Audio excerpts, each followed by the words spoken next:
ko jako akawuwo. Ku byamaguzi ebino ebitongozeddwa n'ekigendererwa ekyokubyongeramu amaanyi okwongera okusikiriza ennyo abalambuzi kubaddeko okwongera amaanyi mu mmere yaffe ey'ekinnansi gamba ng'oluwombo, emboozi y'abajulizi ba Uganda okugiteeka mu butabo n'ekigendererwa ekyokubufunamu ensimbi, okwongera okusoosowaza ebika by'ennyonyi enkumu ebiri mu ggwanga kw'ossa n'ebirala. Mu lukuŋŋaana luno lwetabiddwamu ebitongole eby'enjawulo ebikola ku balambuzi okubadde Uganda Hotel Owners Association, Uganda Safari Guides Association, Association of Uganda Tour Operators n'ebirala.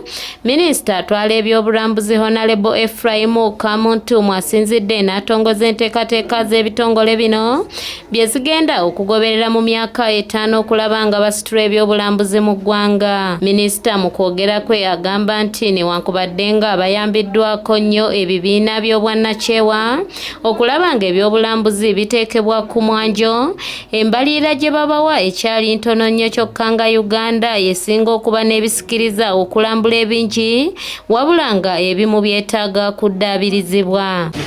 Bw'oba oyina ente neekuwa amata naye togiwa mmere, abazungu bagamba you have a cash cow but you need to feed it. N'olwekyo ekyoyogedde kituufu.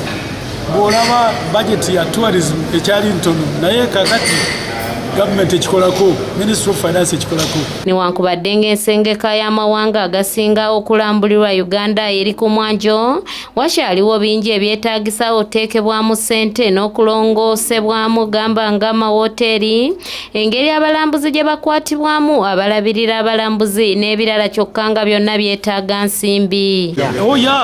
Bw'olaba naye Uganda bagirankinga the top place to visit in the world. In fact, tujja kukikola naye ogenda kukikola oteekwa kuteekamu essente marketing, promotion, oteekwa kuteekamu essente for product diversification, oteekwa kulaba ebintu bikanya, oteekwa kuteekamu essente for hospitality industry hotelia. Boniface Byamukama akulira Uganda Tourism Association asinzidde wano n'annyonnyola ensonga lwaki Uganda Airline yeetaagisa nnyo naddala bonga abali mu mulimu gw'ebyobulambuzi. Uganda Tourism Association era tuwagira n'okuwagira ekya gavumenti okugamba nti ekomyewo Uganda Airlines. Kituyamba nnyo okubeera competitive oba naffe nga tulina kye tulinawo okutambuza omulambuzi bw'abanga aze wano.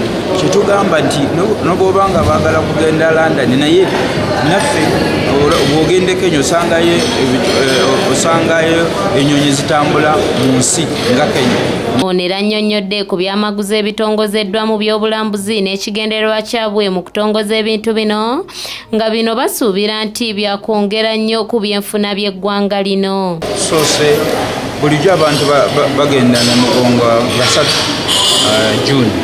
Naye kaakati ffe abaatuwalize mutwagala okukikola ekintu kino n'obwoba nga bazze okulamaga e Namugongo basobole okusigalawo oba basobole okutambula mu kkubo ery'abajulizi mwe baayita. Mukiibi Samuel Kebo yakusakidde eggulu eno ku lwa ABS Television.